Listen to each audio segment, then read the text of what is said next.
예, 오늘 본문 말씀 누가복음 19장 28절에서 36절까지 말씀입니다. 오늘 본문 말씀은 여러분 우리가 잘 아는 대로 예수님의 그 사역의 끝자락에 해당되는 부분, 이제 예수님의 공생의 삶을 정말 며칠 남겨두지 않은 시점에 일어난 한 사건이죠. 지난주부터 우리가 예수님의 사역에 대한 내용 중에 그 끝부분에 관한 내용을 살펴보고 있고요. 오늘 본문을 마치고 다음 주에 종료주일이 되면 예수님이 이제 예루살렘 성에 입성하는 내용을 가지고 우리가 말씀을 드리려고 합니다. 그 중에 예수님이 예루살렘 성에 입성하시기 바로 전에 있었던 사건이 오늘 본문 누가복음 19장 28절에서 36절까지 말씀입니다. 예수님이 여러 곳을 다니면서 예수님이 내가 누군지, 본인이 어떤 분이신지를 여러 곳에서 나타내십니다. 본인이 말씀하시기도 하고 또 비유로 설명하시기도 하고 뭐 그렇게 여러 가지 방편으로 나타내시는데, 오늘 본문 말씀 보시면 예수님께서 이렇게 이야기합니다. 30절에 이르시되 너희는 맞은편 마을로 가라. 그리고 들어가면 아직 아무도 타보지 않은 나귀 새끼가 매어 있는 것을 보리니 풀어서 끌고 오라. 이렇게 예수님께서 제자들에게 일종의 명령이죠. 풀어가지고 끌고 와라 라고 이야기합니다. 예수님께서 이렇게 말씀하셨던 이유가 도대체 어디 있겠느냐라는 거죠. 예를 들면 나귀 새끼가 예수님 겁니까? 여러분 여기서 이제 대답을 잘 하셔야 됩니다. 이 나귀 새끼가 예수님 겁니까? 그런데 가서 풀어서 끌고 오라 그러면 나귀 새끼가 따로 있을 거 아니에요? 나귀 새끼의 주인이 따로 있을 거 아니에요? 주인이 뭐라고 했을까요? 그렇죠. 저 같아도 안 된다고 했을 거예요. 아니 왜 내 나귀 새끼를 생판 모르는 사람들이 끌고 가요? 이거는 안 된다 정도가 아니죠. 요즘 같으면 어떻게 하셔야 돼요? 그렇죠. 신고하셔야 되는 겁니다. 누가 내 나귀 새끼를 훔쳐가요? 뭐 이런 거잖아요. 그런데 왜 그럼 예수님께서 먼저 우리가 살펴봐야 할 부분들이 나귀 새끼를 끌고 오라고 했으면 그걸 그냥 끌고 오라고 무턱대고 가서 야 가서 끌고 와 뭐 이렇게 말씀하셨겠느냐라고 하는 거죠. 먼저 우리가 그러면 나귀의 새끼에 대한 포인트를 맞춰보고 성경 가운데 찾아보고 말씀을 이어가겠습니다. 민수기서로 넘어갈까요? 민수기서 19장에 있는 말씀을 봅니다. 민수기서 19장 2절 한 절의 말씀은 다 같이 봉독합니다. 제가 가진 성경은 구약성경 228면에 있습니다. 민수기서 19장 2절 말씀 여기 같이 한 목소리로 함께 봉독하겠습니다. 민수기서 19장 2절 말씀 같이 읽습니다. 시작. 여호와께서 명령하시는 법의 율례를 이제 이르노니 이스라엘 자손에게 일러서 온전하여 흠이 없고 아직 멍에를 매지 아니한 붉은 암송아지를 내게로 끌고 오게 하고. 아멘. 여기서 이야기하는 그 하나님께서 모세를 통하여 율법을 주실 때 말씀하시는 게 뭐냐면 아직 흠이 없고 아직 멍에를 매지 아니한 붉은 암송아지에 관한 내용이 이제 오늘 본문으로 넘어오면 아직 아무도 타보지 않은 나귀 새끼에 해당하는 내용일 거라는 거죠. 그래서 예수님께서 사용하시기에 아주 적당한 것이라고 이야기하면 흠이 없고 아직 아무도 타지 않은 나귀 새끼를 예수님께서 타시겠다고 말씀하시는 내용이죠. 그리고 나서 또 하나 그것을 그냥 끌고 오라라고 이렇게 명령하십니다. 아까 말씀드린 대로 분명히 그 나귀의 주인이 있을 건데 그 나귀 새끼를 그냥 가서 끌고 오라라고 하면 주인이 팔짝 뛸 일은 불보듯 뻔한데도 불구하고 그럼 예수님이 그걸 몰라서 가서 끌고 와라고 이야기했겠느냐라고 이야기한다면 이 대목에서는 우리가 행간을 좀 읽어야 합니다. 아니 예수님께서 왜 그걸 나귀 새끼를 그냥 가서 끌고 오라고 그래? 예를 들면 우리가 생각하는 예수님 같으면 그러지 않았을까요? 돈을 주면서 야 내가 이거 돈 줄 테니까 저 나귀 값을 치르고 그 나귀 데리고 와 라고 하는 것이 어떻게 보면 좀 더 맞지 않았을까요? 그런데 그냥 제자들에게 무턱대고 와서 끌고 와 이렇게 이야기하니 이렇게 35절에 이렇게 이야기합니다. 만일 누가 너희에게 어찌하여 푸느냐 묻거든 말하기를 주가 쓰시겠다 하라 하시매. 예수님도 아셨던 거죠. 그냥 나귀를 끌고 오려고 하면 누군가가 그거를 아니 왜 그 나귀 새끼를 풀고 가요? 당신들 뭐 하는 거요? 라고 분명히 물을 거라는 걸 예수님도 아셨던 거죠. 그래서 제자들에게 말씀하시기를 만일 누가 너에게 어찌하여 푸느냐 라고 물어보면 주가 쓰시겠다라고 대답해라 라고 대답할 말까지 다 가르쳐서 보냅니다.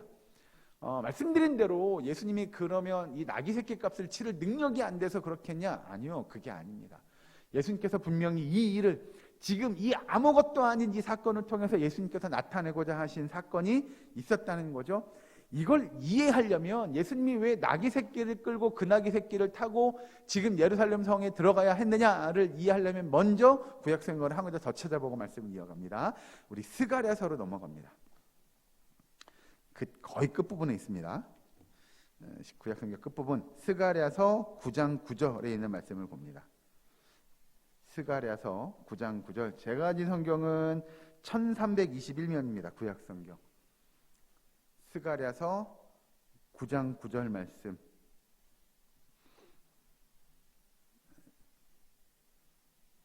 같이 한 목소리로 봉독합니다. 스가랴서 9장 9절 같이 씁니다. 시작. 시온에 따라 크게 기뻐할지어다. 예루살렘에 따라 즐거이 부를지어다. 보라, 내 왕이 내게 임하시나니 그는 공의로우시며 구원을 베푸시며 겸손하여서 나귀를 타시나니 나귀의 작은 것 곧 나귀 새끼니라. 아멘. 이 내용을 대충 예수님의 태어나시기 한 500년 전으로 우리가 추정이 되죠. 500년 전 스가랴 선지자가 예언한 내용을 다시 보시면 그 밑에 보시면 그는 공의로우시며 구원을 베푸시며 겸손하여서 나귀를 타시나니 나귀의 작은 것 곧 나귀 새끼니라 라고 스가랴 선지자가 예언한 그 예언의 내용이 이제 예수님이 오셔서 그 공생애의 마지막 끝자락에서 이 예언의 말씀이 응하게 이루어지게 하기 위해서 그 나귀의 새끼를 끌고 오라고 이야기하는 거죠. 그러니 그렇게 놓고 보면 이 나귀의 새끼는 이미 아주 오래전부터 뭐 한 거예요? 예정되어 있었던 거예요. 그냥 가다 보니까 저기 나귀 새끼가 메어져 있네 라는 게 아니고요. 하나님의 계획하심이 이미 있었던 거라는 거죠. 그러니 하나님의 계획이 이미 나귀 새끼를 통하여 예수님이 그 나귀를 타야만 했다고 했던 걸 우리는 알 수 있는 거죠. 그러면 그때 이 주인의 반응입니다. 하나님이 나귀 새끼를 이미 예정해 놓으셨고 준비해 놓으셨어요. 그럼 그 나귀 새끼의 진짜 주인, 소유주는 어떻게 되어야 했겠느냐라는 거죠. 오늘 말씀처럼, 자 이제 다시 본문으로 넘어와서 오늘 말씀에 보시면 32절 말씀 보시면 이제 이렇게 등장합니다. 32절이 뭐라고 하냐면 보내심을 받은 자들이 가서 그 말씀하신 대로 만난지라. 나귀 새끼도 만나고 나귀 새끼의 주인도 만난 거죠. 그리고 나서 33절 나귀 새끼를 풀 때에 그 임자들이 이르되 어찌하여 나귀 새끼를 푸느냐 이렇게 물어봅니다. 이건 이제 다 예수님께서도 야 누군가가 너희에게 그 풀으려고 하면 뭐라고 할 거야 라는 걸 알려주셨잖아요. 그리고 그때 이렇게 대답해 라고 대답할 내용도 다 알려주셨기에 밑에 보시면 34절에 대답하되 주께서 쓰시겠다 하고 라고 하는 겁니다.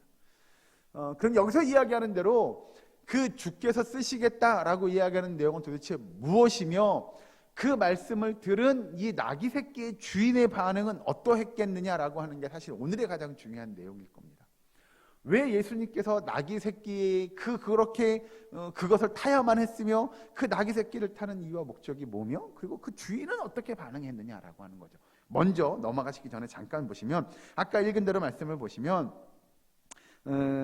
그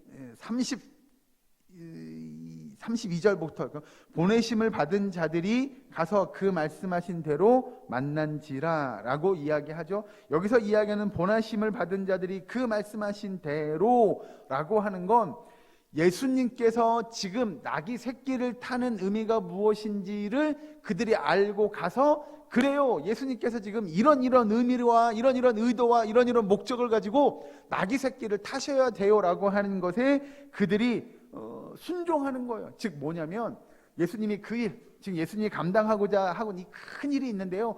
이 큰 일을 감당하는데 지금 누가 쓰임 받는 거냐? 나귀 새끼를 끌고 오라고 보내심을 받은 사람도 결국 그 예수 그리스도의 구원의 큰 역사를 이루어가는데 사용되어지는 거예요. 이 맥락을 이해하셔야 돼요. 만약입니다, 여러분. 우리가 지금 보냄을 받은 제자예요. 그런데 그 제자가 예수님께서 야, 너 가서 저기 가서 나귀 새끼 좀 풀고 갖고 끌고 와라 이렇게 이야기했어요. 그러면 저 같았으면 그렇게 얘기했을 것 같아요. 누구 건데요? 부터 시작을 해서 돈은요? 부터 시작을 해서 그냥 가서 끌고 오라고요? 그냥 가서 끌고 오면 주인이 난리 칠 건데요. 저 가만 안 둘지도 몰라요. 라는 생각을 당연히 할 수밖에 없는 거죠. 그런데도 불구하고 예수님이 가서 끌고 와라 라고 하는 말에 만약에 혹시 주인이 뭐라고 하거든 네가 이렇게 대답해라 라는 이야기를 듣고 그냥 가는 거예요. 이건 다른 편으로 하면 두 글자로 정리하면 뭔지 아십니까? 순종이죠. 순종하는 거예요. 이 제자들도 순종하는 거예요. 아 그래요? 그렇게 이야기하면 그렇게 대답하면 됩니까? 라고 순종해서 가는 거예요. 만약에 그게 안 되면 아이고 예수님 지금 말 같은 얘기를 하셔야죠. 지금 갔다가 그 사람이 저 그냥 도둑으로 몰면 어떻게 해요? 부터 시작을 해가지고 저는 못 가요. 다른 사람 보내세요. 라고 충분히 할 수 있지 않았을까요? 그런데 이 제자들은 그렇게 하지 않고 순종하는 겁니다. 가는 거죠. 지금 예수님이 하시는 이 일이 어떤 일인지 예수님의 제자들은 이 보내심을 받은 제자들은 알고 있는 거죠. 그래서 가는 겁니다. 그리고 나서 이 32절 보시면 그들이 지금 가는 건 예를 들어서 여러분 또 한 가지를 잊지 않아야 하는데요. 예를 들어서 그런 겁니다. 한 나라의 왕이 있어요. 왕이 신하를 시켜서 야, 너 가서 저기 옆에 나라 가가지고 옆에 나라 왕한테 이렇게 전달해주고 와 라고 시켰어요. 뭐 일종의 심부름을 시켰다고 치죠. 그러면 이 신하는 왕의 명령을 가지고 지금 가는 거잖아요.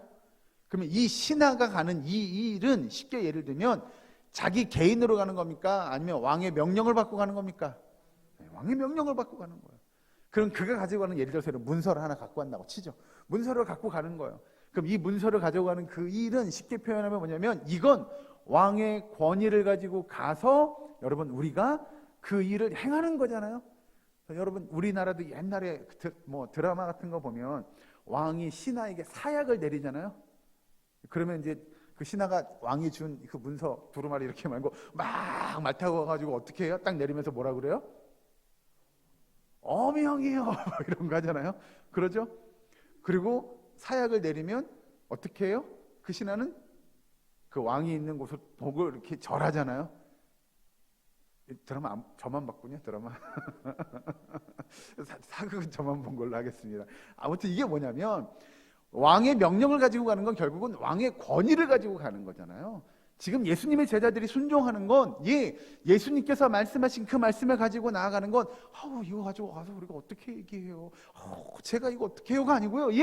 예수님의 권위를 가지고 나아가는 거예요. 그래서 야 가서 그 나귀 새끼를 끌고 와라. 풀어서 끌고 와라. 그럼 알겠습니다. 그런데 주인이 뭐라고 할 수 있어? 그때는 이렇게 대답해라고 이야기하면 알겠습니다. 그 권위조차도 예수님이 하시는 말씀을 가지고 나가는 거지 자기 뜻대로 자기가 가고 싶어서 내 의지로 하는 일이 아니라는 걸 성경이 이야기하고 있는 거죠. 그래서 가서 예수님이 야 주가 쓰시겠다고 하라 라고 하는 그 말은 자기의 말이 아니잖아요. 예수님께서 당신이 쓰시겠다고 합니다 라고 이야기해라. 그러면 그 주인이 어떻게 할 거라고요? 그러면 그 주인이 풀어줄 거다 라고 하는 이야기를 예수님께서 하시고 있는 거잖아요. 그래서 제자들은 순종하는 거고 그 순종함은 제가 어떻게 해요? 저는 그거 할 줄 모르는데 저 그거 못하는데가 아니고요. 예수님의 권위를 가지고 제가 나아가서 그 사람에게 나귀를 풀어 오겠습니다. 끌고 올게요. 주인이 이야기하면 예수님의 권위를 가지고 제가 이야기할게요 라고 이야기하는 거죠. 그래서 밑에 가서 보시면 이제 34절에 아까 읽은 대로 대답하되 주께서 쓰시겠다라고 이야기하면 나귀 주인이 분명히 그 나귀를 풀고 가는 그 사건에 대해서 나귀 주인이 뭐라고 할 건 불보듯 뻔한데 그럼 왜 예수님께서 그때 아니 잠깐 빌려갈게요? 이 정도가 아니었냐라고 하는 거죠. 중요한 겁니다, 여러분. 예수님께서 나귀 새끼를 사용하시는데 여기서 요만큼만 올라가면 돼요. 요만큼만 타고 다시 반납해 놓을게요 라고 말하지 않고 예수님께서 주가 쓰시겠다라고 이야기하냐는 건 분명히 그 주인도 알고 있다는 거죠. 여러분이 만약에 나귀 새끼 주인이었다고 가정을 해보고 우리가 상상을 좀 했으면 좋겠습니다. 어떤 사람이 와가지고 여러분이 나귀 새끼를 잘 기르고 있는데 갑자기 누가 와가지고 그걸 막 풀고 가려고 그래요. 아니 당신 뭐 하는 거예요? 왜 내 나귀 새끼를 풀고 가요? 라고 이야기하는데 그쪽에서 뭐라고 이야기하냐면 주가 쓰시겠다고 하십니다 라고 말하면 여러분은 뭐라고 하시겠어요? 여기 성경의 말씀처럼 아이고 그래요? 주가 쓰시겠다고 하셨어요? 얼른 가져가세요 라고 하겠냐는 거예요. 이것도 쉽지 않은 일 아닐까요? 어떤 분들은 그렇게 주장하는 분들도 있었어요. 예수님과 이 나귀 새끼의 주인이 안면이 있었던 거 아니냐, 알고 있는 사이 아니냐. 그러니까 예수님이 쓰시겠다고 하니까 아 그래요? 그럼 알았어요. 가져가세요 라고 했던 건 아니냐라고 말하지만 아니요. 성경을 보면 연구해 보면 그런 내용보다는 이 나귀 새끼의 주인도 분명한 믿음이 있었다는 겁니다. 예를 들어 그런 거죠. 나귀 새끼의 주인이 나귀를 가져가는데 왜 가져가요? 라고 물었더니 예수님께서 잠깐 빌리시겠대요 라고 말하지 않고 주가 쓰시겠다라고 이야기하는 내용은 아주 분명한 예수님의 선포 또는 선언이 담겨져 있는 내용이라는 거죠. 첫 번째로 보면 예수님이 스스로를 지금 뭐라고 칭해요? 주라고 칭하죠. 우리가 아는 주는 한문으로 풀면 무슨 자인지 아십니까? 주인 주자입니다. 그러니까 이 나귀 새끼의 주인이 있으나 정말 진정한 주인은 누구예요? 예수님임을 나귀 새끼의 주인에게도 또 나귀 새끼를 데리러 가는 그 제자들에게도 또 예수님을 따르는 많은 무리들에게도 또 오늘의 성경을 읽는 저와 여러분에게도 깨닫게 해주시기 위함인 줄로 믿으시기 바랍니다. 예, 나귀 새끼의 주인이 있었으나 진정한 주인은 누구예요? 예수님이에요. 그걸 나귀 새끼의 주인도 인정해야 했어요. 여러분 우리 그런 고백하잖아요. 나에게 주신 것은 다 누가 주신 거예요? 주님이 주신 것이잖아요. 내 생명이요? 내 자녀요? 내 소유물이요? 다 누구 거예요? 다 주님 거예요. 우리는 그래서 뭐라고 이야기하냐면 언젠가 우리는 그것들 다 뭐 할 거라고요? 놓고 갈 것들이라고 우리 고백하잖아요. 그러니 그건 우리는 잠시 맡아놓은 거지 정말 이것의 주인은 누구예요? 예, 주님이셔요. 예수님께서도 나귀 새끼의 주인에게 또 그 제자들에게 예수님과 함께한 그 시대의 모든 사람들과 성경을 읽는 모든 하나님의 백성들에게 깨닫게 하기 위한 건 뭐냐면 온 우주 만물의 주인이 과연 누구냐라고 하는 거예요. 우리 그런 예 제가 언젠가 한번 들어드린 적이 있는데요. 그런 거 있잖아요. 내 땅이 몇 평이라고 우리 자랑하잖아요. 우리 집 아파트가 몇 평이고요. 제가 저기 지방에 가면 땅이 몇백 평, 몇천 평 있고요. 어디 나가면 누구는 저 산이 몇만 평 되는데 그게 내 땅이라고 이야기하지만 결국 그 땅은 다 누구 거예요? 예, 하나님 거예요.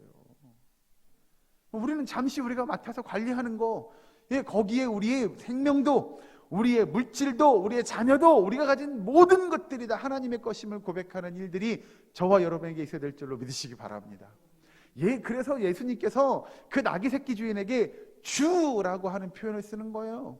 그 나귀 새끼의 주인도 예수님이지만 결국 놓고 보면 그 나귀 새끼의 주인의 주인도 누구예요? 예수님이에요. 그러니까 나귀 새끼의 주인도 주인이라고 인정할 주님께서 쓰시겠다고 한다면 예, 당연히 내어드리는 게 마땅하다는 거죠. 그래서 예수님께서 쓰시겠다라고 이야기하는 주인이 쓰겠다라고 이야기하는 그곳에 예, 나귀 새끼의 주인도 가져가도록 내어줄 수 있다는 거죠. 그럼 예수님께서 지금 오늘 본문 주가 쓰시겠다라고 이야기하는 이 내용을 우리가 잘 고민해 봐야 됩니다. 묵상해 봐야 됩니다. 여기 나귀 새끼의 주인처럼 자기의 소유물이 예수님, 즉 주인의 것이라고 이야기한다면 나귀 새끼 주인이 가진 모든 것도 다 주님의 것일 거고 또 방금 제가 설명해 드린 대로 누구도요? 나귀 새끼의 주인도 결국 자신의 모든 것이 다 누구 거예요? 예, 주님의 것일 겁니다. 예수님의 것일 겁니다. 그러면 여러분 오늘을 살아가는 저와 여러분은 어떨까요? 오늘을 살아가는 이 자리에 함께 예배드리는 우리 사랑교회 성도님들의 삶은 어떻습니까? 여러분이 갖고 계신 모든 것 그거 다 주님의 것이라고 고백할 수 있는 저와 여러분 되기를 주의 이름으로 축원합니다. 우리의 물질이요? 네, 주님 겁니다. 우리의 건강이요? 그것도 주님 겁니다. 우리의 자녀요? 그것도 주님 겁니다. 우리의 생명이요? 네, 그것도 주님께 달린 겁니다. 그렇게 놓고 보면 내가 가진 모든 것들, 우리가 이야기하는 내 자신까지도 다 누구의 것이에요? 주님의 것인 줄로 믿으시기 바랍니다.